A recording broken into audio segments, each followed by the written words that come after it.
So at this point, you've got licenses provisioned and ready to go, and you've got VMware systems deployed and provisioned, you've got physical appliances provisioned, and everything is IP reachable. At this point is when you can really consider going on site.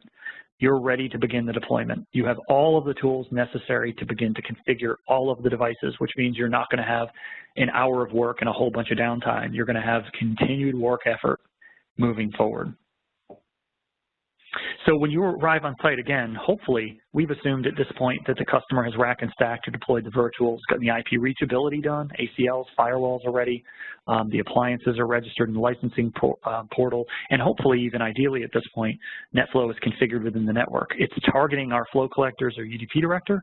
We're not processing yet because we're not configured to, but we're ready. So as soon as we enable our solution, NetFlow just starts coming in. Now, I put a footnote at the bottom. This will be obvious to most of you that are field engineers. Some customers just require more assistance than others. You may have to provide remote assistance for any of these tasks along the way, or even physical assistance. So even though we'd love to say this is when we first arrive on site, there will be cases where you've already been on site assisting with some of this. Ideally, though, if you can get everything done the way we're talking about it, and you can really pre-plan and share the information that's necessary with the appropriate internal customer resources, you can save yourself some on-site trips. So now at this point that everything's reachable, the order that you're going to begin installing Stealthwatch in the customer environment is here from left to right, depending on the appliances they have. So we're going to start with some of the optional appliances, the flow sensor and the UDP directors. We're going to want to configure those first so that the net flow that we need to generate by the flow sensor is ready to go for when the flow collector gets configured at a later step. The UDP director is processing flow and sending it to the collector as well. After we've gotten those appliances, we're going to move on to the flow collector. We're going to configure that, make sure flow is coming inbound. We're going to move on to the management console to configure or to attach all of the flow collectors and the rest of the appliances in the solution and validate that we see flow and that we see the system functioning as expected. And then finally, towards the end of the deployment or the installation phase, we're going to add anything else, any other license features that the customer may want, such as the threat feed, Cisco ICE integration, proxy integration, et cetera. So let's talk a little bit about appliance configuration. Again, remember at this point, we've got licenses provisioned and we've got our IP addresses, but now we need to actually configure the appliances other than beyond IP address. So now that we have an IP address and you're on the customer site, open up your web browser. You're going to point via HTTPS to the IP address of the appliance. Here we're going to start with, again, the UDP directors and flow sensors. So here we're looking at a flow sensor configuration page. The first thing that happens when you web into it is you're going to have to log in. So in the middle bottom, you see a login page. The default login for all the appliances is admin as the username, and the password is LAN411COPE. Remember, at the command line, we use sysadmin. Here in the web interface, we log in as admin, LAN411COPE as a default. Once you log in successfully, the screenshot on the right will pop up. This is the appliance setup tool, or often referred to as AST. The appliance setup tool is going to be performed per appliance. And again, we're going to step through from left to right on that previous slide. So we're going to start with our flow sensor. When AST initiates, it's going to take you through a 5-step process, steps 1 through 4, and then finally the review. Some basic configuration parameters beyond IP. So we're going to validate the IP and the network interface information. We're going to provide a host name and domain name. We're going to configure the NTP servers and DNS servers that should be used by this appliance, and then certainly review all of that information. When we're done, we're going to click Apply. Apply is going to apply that configuration, and by default, you'll notice there's a radio button on the right-hand side of the bottom right-hand side above the Apply button that says Restart. We want to make sure that this is applied and restarts the system with that new configuration. Once the flow sensor comes up, we're going to web back into it. So we're going to open our browser, go back into the rebooted system. We're going to log in again. This time AST will not start. We're going to get right into the appliance administration page that you see here. And we're going to want to do some minor configuration steps, some additional steps on the flow sensor. So specifically on the flow sensor, we're going to go into configuration and then advanced settings. And there we're going to make sure that the flow sensor is configured to grab the information we need. So we want to certainly grab the packet payload information We want to perform application identification. Remember, the flow sensor has the ability not just to generate flow records, but also to determine the actual application being used on various ports, even if it's masquerading on non-standard ports. And if you have IPv6, you'd want to enable that as well to make sure you're generating or capturing and creating IPv6 flow records. By default, it will create IPv4 records.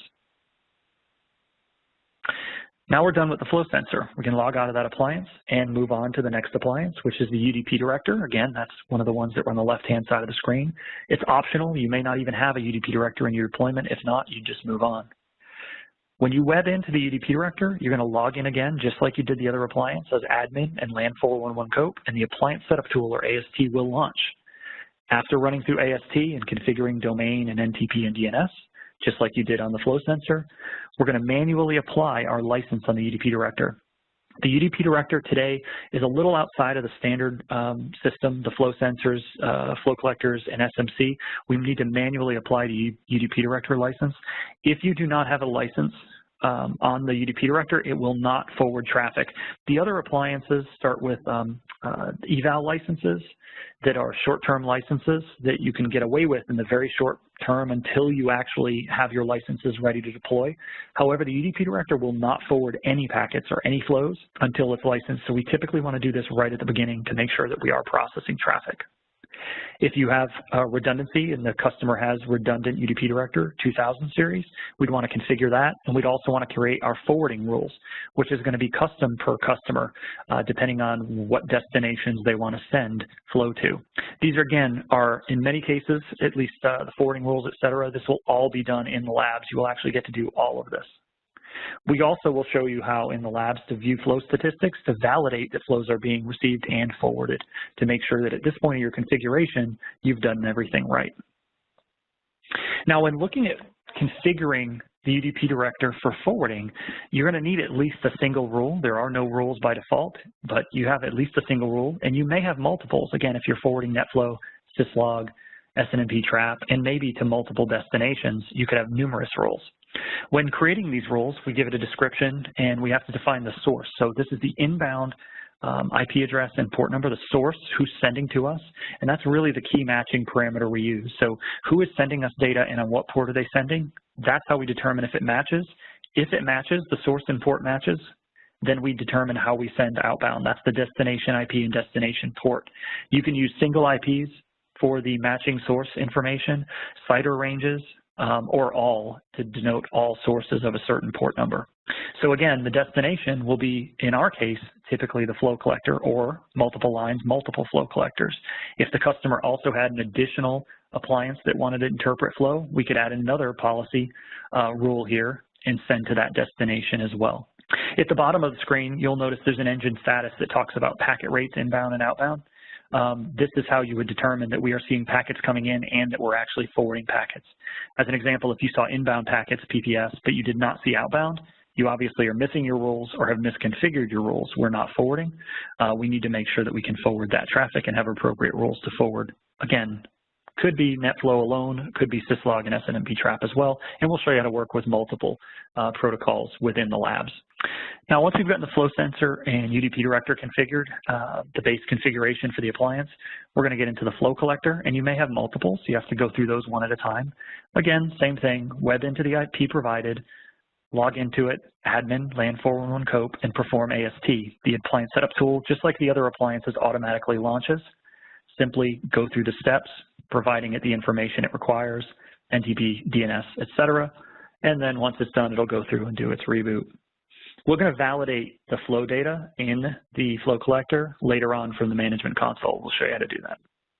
Now, the SMC is the final appliance that you're going to configure here, and it's a little bit different in that we're going to do AST as we did with all the other appliances. So log in as admin LAN 411 COPE, go through the appliance setup tool, reboot. After it reboots, when you web into it, you're going to get a second interface that looks like AST, but this one is the system setup tool, or SST. This one is going to perform more customization for this specific deployment. So it's going to ask you to provide it a domain name and IP addresses of the customer. The domain is not an Active Directory domain. This is a Stealthwatch domain. What do you want to call the group of or the set of information that we're going to configure for this customer. In many cases, the domain is the customer name. It's just a way for us to isolate data. The IP addresses, we'll talk about this a little bit later as well, but this is the IP ranges that the customer uses internally. By default, we already have RFC 1918 and 4193 IPv4 and IPv6 private ranges populated because most customers are using private IP internally. However, if they also have public IP space or other private space or any other IPs that they are using for devices that they own, you would want to add that here. Certainly, this is something that could be modified later once we're past this initial SST stage. As we continue to step through beyond step 1, when we get to step 2, we're going to add the flow collectors and flow sensors. This is where the management console first learns about the flow collectors and flow sensors that we previously configured and integrates them. In step 3, we'll have some optional parameters to configure the SMTP options and SNMP options. In step 4, we'll make sure that this SMC has internet access capabilities or is set up for a proxy, or potentially if it's air-gapped or is not allowed to access the internet, is configured for no internet access.